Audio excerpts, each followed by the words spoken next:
예, CBS 라디오 박종현 판승부 함께하고 계십니다. 이제 오늘 저녁 6시에 후보 등록이 마무리되면서 총선 레이스가 본격적으로 시작됐습니다. 개혁신당도 비례대표 명단을 공개하면서 그에 잠시 내용을 겪은 상태인데요. 이제 선대위가 출범하면서 레이스 시작을 알리고 있습니다. 비례대표 2번을 받은 분이시고 이번에 총괄 선대위원장을 활약하실 분입니다. 천하람 위원장, 어서 오십시오. 네, 안녕하세요. 개혁신당의 천하람입니다. 네, 진 교수님과 박 실장님 인사 나눠주십시오. 네, 안녕하세요. 예, 안녕하십니까. 살이 많이 빠지셨어요? 예, 뭐 더 빠져야죠. 선거 때까지 한 20kg 뺄 각오로 열심히 달려보겠습니다. 지금 화면에 이렇게 앞쪽에서 잡으니까 빠진 게 크게 티가 안 나 보이는데 옆에서 보면 엄청 빠졌어요. 턱선이 살아나. 그죠? 네. 배가 조금 빠졌습니다. 이게 지금 몸 고생입니까? 마음 고생입니까? 둘 다죠, 둘 다. 둘 다. 예, 근데 이제 앞으로는 좀 몸 고생을 했으면 좋겠어요. 그러니까 유세 지원도 많이 다니고, 특히 이준석 대표 있는 동탄에 열심히 예. 저도 뛰어다니고. 그럴 생각입니다. 그렇군요. 피트니스 하는 분들 그저 선거운동 따라다니면 됩니다. 제가 지난 총선 때도 20kg 빠졌었거든요. 이번에 지금까지 몇 킬로 빠졌어요? 지금까지 한 뭐 3, 4kg밖에 안 빠졌을 텐데 3, 4킬로 남은 기간 제가 1kg 빠질 때마다 저희 당 지지율이 1%씩 올라갔으면 좋겠다. 그런 생각입니다. 예. 네, 당장 오늘 밤에도 지금 동탄에 숙소를 아예 동탄에 잡았거든요. 그래서 일단은 좀 그렇게 해서 전쟁이 시작됐다. 네, 이준석 대표는 지금 한 20% 나오니까 거기서 한 20%만 올리면 예. 당선되지 않을까. 또 우리 당 지지율도 좀 그렇게 됐으면 좋겠다 생각합니다. 지금 그동안에- 말씀 들어보니까 네. 말씀 들어보니까 모든 화력을 동탄에 일단 집중한다. 이런 전략인가요? 일단 저희 요새 이제 물론 이거 공식 선거구는 아닙니다만은 예. 양당이 방탄할 때 우린 동탄하겠다. 아, 네. 뭐 김건희 여사 방탄하고 이재명 대표 방탄할 때 저희는 동탄하겠다라고 말씀드리는데 동탄은 사실 요즘은 단순한 지명이 아니라 하나의 장르이기도 하고 사실 대한민국의 반도체 벨트의 핵심이자 예. 어떤 그 미래 세대가 굉장히 많은 또 그런 곳 아니겠습니까? 그래서 교육과 교통 또 산업의 공약이 집중돼 있는 미래 먹거리가 굉장히 중요한 그런 핵심 지역이기 때문에 예. 저희는 동탄의 발전이 곧 대한민국의 발전이다. 그리고 또 이준석의 당선이 곧또 개혁신당의 성공이다. 그렇게 생각하고 있습니다. 그동안에 이제 지역구 출마 의지를 강력하게 피력하시지 않았습니까? 네. 그런데 어떻게 이제 비례대표로 틀었는지, 그 누구의 권유였는지 이게 네. 좀 궁금해요. 그 과정에. 이건 사실 좀 웃음기를 빼고 말씀드려야 되는데 일단은 순천 시민들께 굉장히 죄송스러운 부분이고 제가 최근에는 뭐 당의 전략적 판단에 따라 여지를 열어두겠다 이런 식의 얘기를 했지만 그거는 뭐 아는 사람들끼리만 아는 것이고 제가 아마 방송에 수천 번 나와서 제가 전남 순천의 천하람이다 뭐 순천만 정원의 남자다 이렇게 얘기를 드리고 순천에 출마하는 걸 당연시 사실 했었습니다. 예. 그런 면에서 제가 그런 약속을 어떤 이유에서든 지키지 못한 건 죄송스러운 일이고요. 주신 질문과 관련해서는 기본적으로는 공관위 그중에서도 김종인 위원장님의 의지가 있었습니다. 저는 예. 사실 지역구 공천 신청도 했고 공천장까지 받은 상태였는데 김종인 위원장께서 비례 2번으로 좀 차출을 해야겠다라고 하셔서 제가 뭐 강하게 거절했다면 못 하셨겠죠. 어쨌든 저도 뭐 욕심도 있었고 또 당에서 필요도 한다라고 하니까 거기 동의를 해서 비례로 선회를 하게 됐습니다. 근데 후폭풍이 좀 작진 않은 것 같습니다. 엄청 크죠. 예. 예. 근데 다행히 이준석 대표가 리더십을 잘 발휘해서 양현자 원내대표나 김철근 사무총장이나 원만하게 잘 마무리가 됐습니다. 그래서 어제 오후부터는 저희가 다시 이렇게 좀 추스리고 원팀이 돼가지고 다시 잘 달려가고 있습니다. 선대위도 무사히 발전했고. 어제만 해도 뭐 민주당 그 비례대표 안 주면 탈당하겠다는 인사가 10명이 넘는다. 라면서 굉장히 좌절감 또는 환멸감까지 표명을 했는데 그 사이에 좀 정리가 됐나 보죠? 네, 많이 정리가 됐고 특히 이제 각자 절실하죠. 그렇죠. 네, 특히 규모가 크지 않은 당이라고 하는 것은 각자가 투자해야 되고 또 어쩌면 자기 정치 인생을 걸고 합류하고 또 와서도 굉장히 굳은 일, 다양한 일들을 해야 됩니다. 그렇기 때문에 각자 그게 욕심이 아니라 당연히 그 생각이 날 수밖에 없어요. 나도 정당한 대우를 받아야겠다. 내가 놓고 온 게 얼만데라는 생각이 들 수밖에 없거든요. 예. 근데 그런 면에서 저는 이런 요구들이 그렇게까지 부당한 것이라고 생각하지 않습니다. 요구는 이해가 되는데 네. 사실 공개적으로 뭐 탈당하겠다.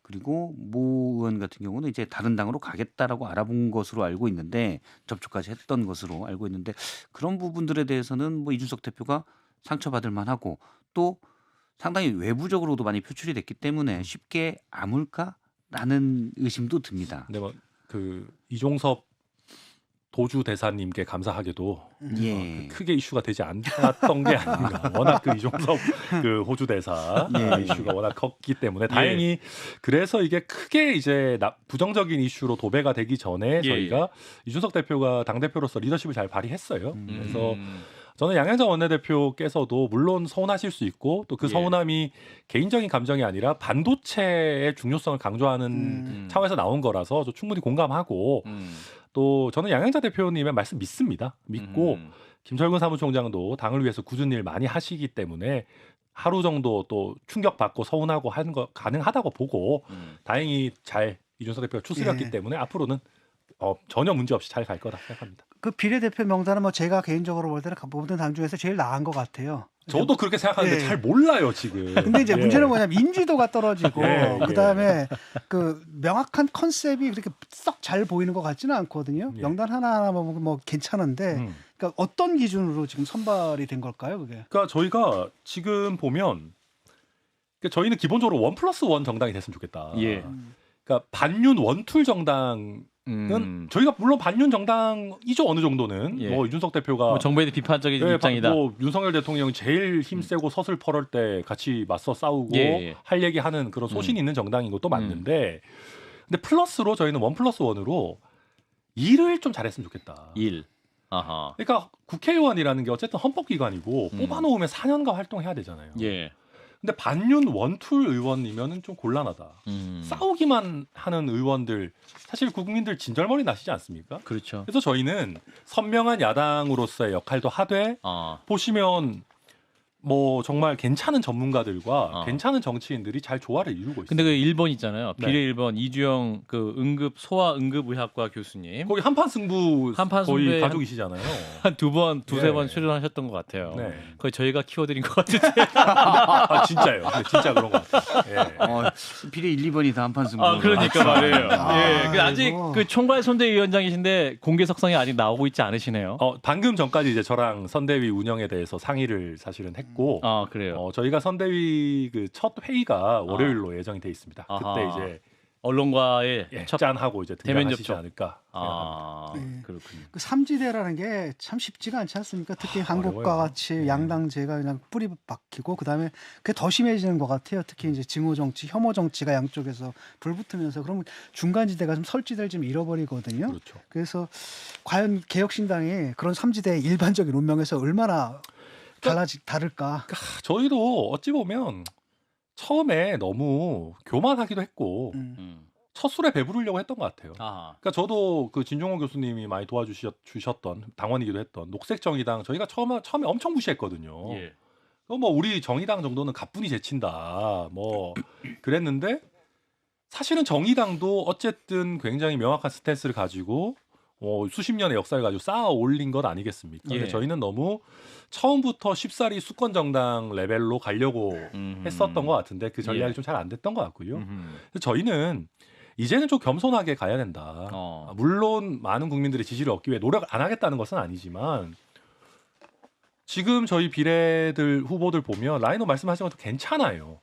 그래서 들어가서 특히 또 이준석 대표나 뭐 몇몇 지역구 당선자와 함께 개혁신당의 어떤 능력을 보여드린다면은 점차 성장해 나갈 수 있다. 그리고 특히 저희 1번, 3번 후보분들 진짜 괜찮거든요. 1번인 이주영 교수도 아까 말씀하셨지만 소아응급 의료를 담당하시고 일선에서 기피과를 담당하시면서 애 셋을 실제로도 키우고 계세요. 저 애 하나 키우는 것도 힘들어 죽겠는데 아무튼 저출산과 아니면 최근에 이제 어떤 의료 제도의 문제에 있어서 충분히 역할을 하실 분이고 문지숙 우리 3번 후보님도 그 한국에서 내려놓으라 하는 바이오 공학자시거든요. 그러니까 이런 굉장히 괜찮은 전문가 집단, 일을 할 수 있는 사람들과 특히 이번에 천하람이 있다. 사람이 있다. 예. 김한규 의원이 이게 저희 방송에 왔을 때 천하람 그 위원장이 굉장히 칭찬 많이 하시더라. 본인과 레벨이 다른 로펌에서 레벨이 달랐다니까 네. 김한규 의원이 저도 칭찬 한번 하겠습니다. 그 동기 중에 1등이었다. 입사할 때. 아 입사할 때는 아마 그랬을 거예요. 그 이해 예, 예. 그 이후 활약은 별로였다. 그러니까 제가 이제 그 로펌에 입사 결정하고 나서는 좀 놀아가지고 그러니까 졸업 학점은 그렇게 썩 좋았는지 모르겠는데 이제 입사 결정할 때는 꽤 괜찮았어요. 예. 한국 교육의 문제. 근데 지금 말씀이 다 좋고 좋은 후보들을 가지고 있는데 네. 이건 뭐 상당히 안타까운 현실이지만 네. 운동장 자체가 지금 엄청나게 거칠잖아요. 그래서 과격하고 선명한 메시지를 내는 쪽에 예를 들면 구체적으로 하면 조국 혁신당 네. 뭐 대통령의 임기를 단축시키겠다. 아주 강한 탄핵하겠다. 멘트가 오히려 유권자들의 뇌리에 더 박히고 있거든요. 내부적으로 이런 거에 대한 고민도 좀 있을 것 같아요. 물론 이제 좋은 의도고 개혁신당이 그런 건 저도 뭐 긍정적으로 평가하는데 문제는 현실 정치에서 이게 어느 정도의 효과를 발휘하느냐. 그러니까 저는 그 부분도 어느 정도 필요할 거라고 봐요. 저희가 이제 주목도 받아야 되고 뭐 강한 어떤 반윤의 메시지, 특히 예. 국민들이 공감하시기 때문에 예. 그런 지점에 있어서는 낼 겁니다. 근데 그렇다고 해서 저희가 저희 색깔을 완전히 잃어버리고 뭐 대통령 사형시키겠습니다. 이럴 수는 없는 것이거든요. 예. 아, 그래서 그거는 이제 그건 아니죠. 이제 그 예. 약간 그 소나무당 쪽으로 넘어가는 예. 거고. 탄핵시키겠다. 뭐 예, 이런 예. 얘기까지. 그거는 예. 그래서 저희도 정말 탄핵 사유가 있으면은 탄핵돼야겠죠. 근데 탄핵 사유가 없는데 그냥 무작정 저희 뽑아주시면 무조건 탄핵시키겠습니다라는 그건 합리성의 영역에서 벗어나 있는 거잖아요. 그래서 저희는 어느 정도 합리성의 영역 안에서 국민들의 관심 받으려고 노력하고 또 나아가서는 지금 이제 정치에 관심 많으신 분들은 뭐 의정 활동이고 뭐가 상관없이 일단 이 사람들을 뽑아서 그냥 몽둥이로 심판하고 싶다라는 게 있으시겠지만 저는 선거가 가까워질수록 지금 약간 관망하고 계시는 중도층에서도 그래 싸우는 거 좋고 서로 뭐 치열하게 싸워 뭐 하는데 야 근데 그게 지금까지 우리 봐왔던 한국 정치 아니야? 조금은 그래도 일도 하고 어쨌든 조금은 정책 메시지도 내고 미래에 대해서 고민하는 세력도 그게 100명은 아니더라도 10명은 있어야 되는 거 아닌가? 예. 라는 현명한 판단 해주실 거라 생각합니다. 왜냐하면 한국 그 선거 결과를 보면 유권자들이 또 기가 막히게 그 균형을 찾으시거든요. 그래서 저는 저희가 되게 의미 있는 캐스팅 보트의 역할을 할 정도의 의석은 국민들께서 생각해 주시지 않을까. 또 많은 분들이 그런 생각 하실 거예요.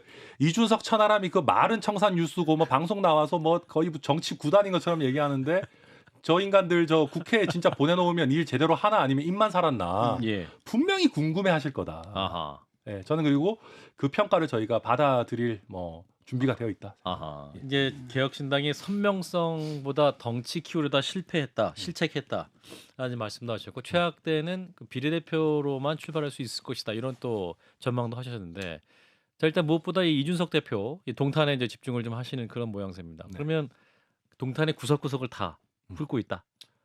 그 이준석 대표는 요새는 마음이 되게 후련해 보여요. 아 그런가요? 네, 어쨌든 비례대표 공천도 끝났고 어. 그 동탄에서는 약간 슈퍼스타더라고요. 거기는 어디 가도 약간 슈퍼스타긴 한데 순천에 있을 때도 어디 슈퍼스타였어요. 가도 슈퍼스타. 네, 어디 가도 슈퍼스타여서 그래요? 뭐 어떤 그 언론 보도를 보니까 어. 이준석 대표가 서 있으면 도로에 정체가 생긴다는 거예요. 아. 운전자분들이 이제 이 지금 창문을 밖에서 좀 내리고 너무 MSG라고 밖에서 지금 반응이 안 좋아요. 그래요? 뭐 창문을 내리고 약간 뭐 이렇게 인사라도 하시려고 이렇게 약간 이 정체가 생긴다는 근데 거예요. 예. 이수정 교수가 와서 예. 한동훈 비대위원장이 뜨면 육교가 흔들린다고 했었기 때문에 괜찮아요. 말씀하셔도 돼요. 예. 그 옛날에 박근혜 대통령 그거 있었잖아요. 뭐 전등 1000개 뭐 이런 거 예, 있었지 않나요? 예. 형광등 백열 100개, 형광등 아우, 100개. 현계가 네, 뭐 그렇게까지는 가고 싶진 않는데 아무튼 동탄에서 분명히 인지도는 있고 실제로 아직 만족할 수준은 아니지만 저희가 기대했던 것보다는 출발은 좋아요. 저희는 솔직히 지금 당 지지율이 아주 좋지 않기 때문에 예. 15%만 넘겨서 스타트해도 이준석 개인기를 생각해 보면 할만하다 생각했는데 지금 이제 20% 어쨌든 대부분 넘기면서 출발하고 있어서 예. 본격 그 레이스로 돌입하면 훨씬 더 시너지가 날 거다. 그리고 저도 동탄에 살면서 열심히 도울 생각입니다. 예전에 뭐 이준석 대표 보면 예. 지난 대선 때 보면 대통령에게 뭐 연수 문제 풀어라. 당시 대선 후보인 윤석열 후보에게 네. 이렇게 이제 교통봉 들고 좀 안내도 하고 그러지 않습니까? 네. 이번에도 이제 그런 좀 눈에 확 띄는 선거 전략 뭐 이런 걸 통해서 좀 각인하는 게 각인시킬 게 준비가 돼 있습니까? 그러니까 저희도 이제 뭐 저희끼리 농담 삼아 뭐 이준석 천하람 뭐 그 무슨 약속 대련이라도 해야 되나. 서로 막 약속 대련 막 싸우고 갈등, 이제 막 비단 주머니 내놔라 막 그러고 이제 뭐 네가 만들어라 하면서 이제 서로 이제 싸우고 내가 폭로하고 예. 비단 주머니 안에 아무것도 없더라. 비단 주머니 아니고 비닐 주머니더라 뭐 하면서 이제 그런 거라도 해야 된다 생각하는데 예. 근데 물론 그런 부분도 일정 부분 필요하죠. 필요한데 이제는 어쨌든 총선은 대선과 다르고 또 지역에 밀착한 선거 운동이 필요하고 물론 선대위 차원에서도 저희가 아까 제가 말씀드렸듯이 약간 좀 덩치를 키우려고 하다가 저희의 색깔이나 선명성을 잃어버린 부분들이 좀 있어요. 예. 근데 이제는 저희 비례대표 라인업도 끝났고 지역 공천도 끝난 상황이기 때문에 저희가 젊은 정당으로서 한국 정치의 세대 교체를 이끌어 나가고 또 정말 좀 합리성이 있으면서도 뾰족하고 제대로 된 비판을 할 수 있는 정당이라는 거를 보여드릴 생각입니다. 김용남 정책위원장이 김종인 이제 그 공천관리위원장 집으로 가셨다. 이제 우리끼리 한다 이렇게 말씀하셨는데 아니 뭐 원래 당사에서 숙식하셨던 건 아니에요. 아, 원래 당연히 집에 집으로 가셨다? 가시죠. 근데 이제 실제로 저 이번에 선대위에서 상임 고문을 맡아 주셨고 예. 저랑도 밀접하게 소통하시면서 이제 총괄 선대위원장은 제가 맡고 대신에 여러 어떤 아젠다나 그런 방향성에 대해서는 충분히 조언을 하겠다라고 예. 그렇게 말씀 주신 상황입니다. 그 공약이 네. 좀 뭔가 좀 나와야 되지 않겠습니까? 지금 이준석 전 대표가 예컨대 지금도 뭐랄까, 대표입니다. 지금 자르시면 안 아니, 돼요. 아니 전 대표가 아니라 예. 이준석 대표가 지금 후보 상황이 돼가지고 예, 예. 제가 상임 갑자기 전 선대위원장. 대표라고 이야기를 예, 했는데 괜찮아요. 이준석 그 대표가 그 전에는 사실은 이제 굵직굵직한 메시지 같은 것도 좀 내고 그랬는데 지금 자기 지역구에 좀 그 묻혀 있다 보니까 그런 중앙 메시지를 좀 못 내는 측면도 좀 있는 것 같아요. 네, 언제쯤 그런 역할을 나옵니까? 또 저도 같이 해야 될 생각이고 저희 선대위 회의하면서 당연히 뭐 메시지 준비할 것이고 다만 이제 저희가 사실은 이번 총선에 임한 모든 정당을 통틀어서 가장 적극적으로 여러 정책 메시지들 공약들을 낸 정당일 겁니다. 예. 근데 이제 지금 상황에서는 물론 공약과 아젠다도 중요하지만 저희가 얼마나 선명한 메시지를 국민들 앞에 관심 있게 잘 던질지 그런 거 사실 많이 고민하고 있습니다. 네. 당연히 공약도 낼 거고요. 예, 이제 공약 중에 마음에 드는 게 하나 있는데 방송심의제도와 관련해서 방송통신심의위원회 폐지를 근데 진짜 없애야 될 것 같아요. 예. 아 방송심의위원회가 얼마나 중요한 역할을 하는데 자꾸 폐지를 말씀하시는 아, 근데 거예요. 이거는- 공정한 방송을 위해서 항상 고민을 하고 있고 이 말을 안 여와 하면은 또- 야에 예. 예? 근데 제가 봤을 원래 때 그래야 되죠. 순기능이 예. 있습니다. 왜 아니, 그러세요? 우리 이 말을 안 하면 대한민국 지금 정도의 방통위와 함께 투 쌍두마차 방심이 민주주의 선진국에서 이렇게까지 그러게요. 방송에 개입을 하고 심지어 아니 공영 방송에 개입하는 거는 뭐 일정 부분 필요하다 치더라도 세금이 투입되는 방송국이 아닌데도 이렇게까지 무슨 뭐 마이크로 매니징을 하는 나라는 제 생각에 전 세계에 없을 겁니다. 말이 안 되는 것 같아요. 네. 그래요. 저희가 앞장서서 방심위를 철폐시키도록 그거 저희가. 얘기하셔야 될 것 같은데요. 예. 천하람 위원회 발언은 본 프로그램 본부랑 입장과 입장과 아무 관련이 없습니다. 네 역시 JTBC 앵커로서의 경험이 많으시기 때문에 예. 이거 얘기하면 또 양복 입으셔야 돼요. 그 정치 현안 좀 짚어보죠. 그 밤사이에 이제 민주당 조수진 후보가 결국은 사퇴를 했습니다. 강복을 공천 논란이 참 많은데 이 사태는 어떻게 보세요? 이게 제가 딱 와닿는 게요. 순천이랑 완전 달라요. 그러니까 순천도 1위 이제 공천에서 승리하신 후보가 뭐 이런 이제 여러 약간 부정경선 논란이 있어가지고 이제 경선 이게 실제 이겼는데 탈락됐어요. 사후적으로 공천이 취소가 됐는데 차점자를 그대로 올렸습니다. 왜냐? 차점자가 이재명 대표 특보 출신이고 친명이거든요. 김문수 특보 김문수 특보 잘 아시네요. 거기 바로 올렸어요. 자 그러면 박용진 의원과 김문수 후보의 차이점은 친명이냐 비명이냐밖에 없어요. 친명 횡재 비명 행사 공천을 고스란히 하고 있고요. 예. 아니 조수진 후보가 사퇴했고 뭐 시간이 없어가지고 하면 제일 준비 잘 돼 있는 게 박용진 의원일 거 아니에요. 네. 그게 술리고 근데 갑자기 한판 승부에서 지금 고정 출연을 하셔야 되는 한민수 대변인 갖다가 여기 놔두면은 이게 가당키나 한 얘기입니까? 물론 한민수 대변인 훌륭하신 분이지만 예. 친명이시고 이게 명분이 하나도 없어요. 제가 봤을 때는 그냥 어떻게든 이재명 대표가 자기의 잠재적인 경쟁자인 박용진 의원을 제거하려고 하는 의도밖에 없다. 저는 그렇게 평가합니다. 당시 이제 손흥무 변호사 네. 순천 갑에 그렇죠. 민주당 후보였던 경선에 올라갔던 분이 이제 선거운동 기간에 문제가 있다라고 김문수 측에서 문제를 제기하자 그것 때문에 떨어지고 이제 맞아요. 김문수 변호사를 올렸었죠. 네, 김문수 예. 후보를. 근데 이제 광부거리랑은 전혀 다르게 진행이 되고 있다. 말이 안 돼요 이거는. 음. 네, 그리고 사실 여러 어떤 경선 과정에서 부정경선이나 뭐 선거법 위반의 이슈가 있었던 분들도 쭉 보면은요 친명 후보들은 굉장히 잘 생존했습니다. 근데 상대적으로 친명 색채가 였다라고 하는 분들은 다 못 돌아왔어요.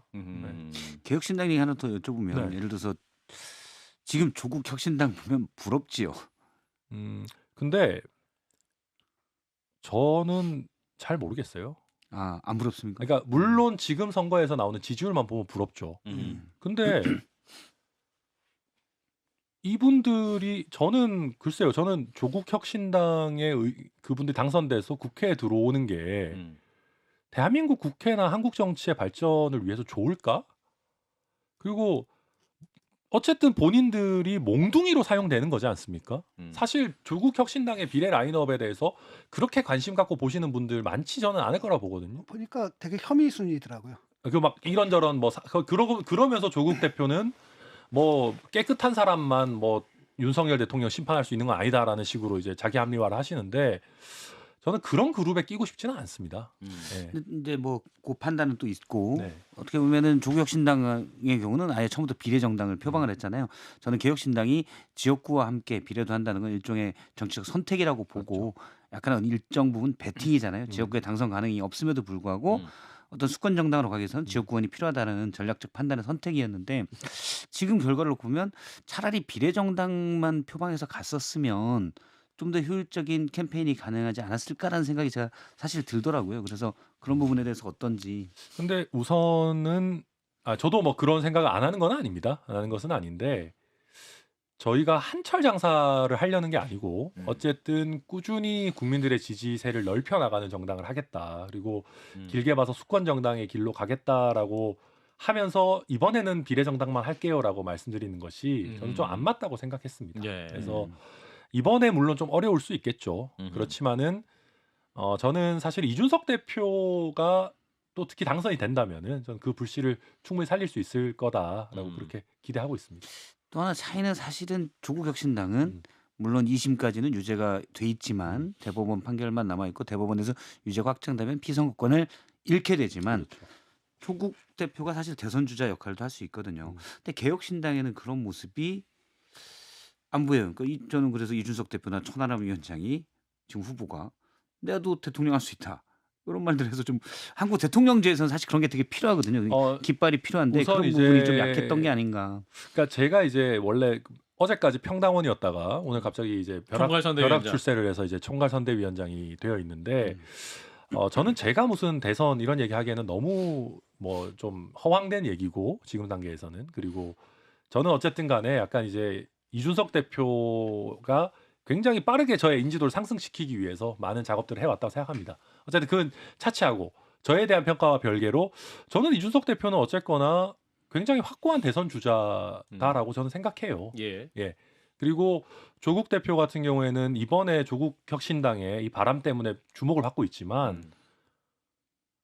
국민의 51%의 지지를 받는 게 과연 가능한 분이실까요? 저는 굉장히 회의적이고 그리고 아주 높은 확률로 조만간 피선거권을 상실하실 거다 생각합니다. 저는 보니까 민주당도 그렇고 조국 혁신당도 그렇고 두 명의 피리 부는 사나이들이 네.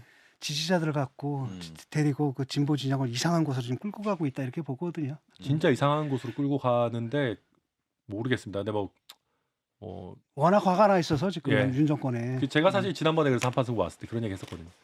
대통령이 너무 잘해주고 있어요. 너무 잘 못하시면 이게 참 저희같이 어쨌든 합리적인 선 안에서 비판하고 대안 제시를 하려는 세력 입장에서는 참 곤란해질 수 있다라는 얘기를 했는데 그게 참 아프게도 현실화가 돼가지고 지금 국민들께서 화가 나 계세요. 그래서 저희도 사실 당연히 선명하게 투쟁하고 할 건데 화나 계시는 건 화나 계시는 건데 저는 그래서 지난 4년이나 지난 뭐 한 5, 6년을 반추해 주셨으면 맨날 싸우기만 하는 국회 우리 그 신물 나는 거를 좀 떠올려 주셨으면 부탁드립니다. 자, 그리고 이제 이준석 대표가 그 바쁜 와중에 이제 박정훈 대령 3차 공판에 직접 참여도 해가지고 발언도 하고 굉장히 관심을 기울이고 있는 상황 아니겠습니까? 그러면 이제 개혁신당은 이제 원내 진입하게 되면 이 이슈도 계속 좀 천착하겠다. 저희가 아마 제일 열심히 일 겁니다. 아 그래요. 예, 저희 아. 박정훈 대령 문제에 있어가지고 음. 심지어는 이준석 대표는 국민의힘에 있을 때부터 정말 박정훈 대령이 이런 대접을 받는 거는 말이 안 된다라는 거에 대해서 목소리를 적극적으로 내왔고 예. 저희는 당연히 뭐 최상병 사건이 이해가 안 되는 게 한두 가지가 아니거든요. 요즘 이제 이종섭 장관의 이 어떤 정말 도피에 가까운 이런 행각에서 터져 나오긴 했습니다만 그 이전에도 도대체 무엇을 감추기 위해서 이렇게까지 해야 되는지 이해하기 어려운 지점들이 많아서 저희 개혁신당은 지금 이번 선거 전과 그 이후에도 박정훈 대령과 함께 할 겁니다. 그리고 공수처는 이제 낸 입장은 아직 포렌식 작업도 마치지 않았는데 이종섭 장관, 이종섭 대사죠. 네. 소환을 주면 안 됐다 이렇게 말하고 있지 않습니까? 그럼 네. 이게 이종섭 대사는 선거 기간 동안 그냥 한국에 머물다가 그냥 갈 수밖에 없는 이런 상황이 될 수 있다. 근데 아니, 설령 그렇다고 해도 음. 출국 금지를 해놨다는 게 어쨌든 수사상의 필요가 일정 부분 있었다는 거 아니겠습니까? 예.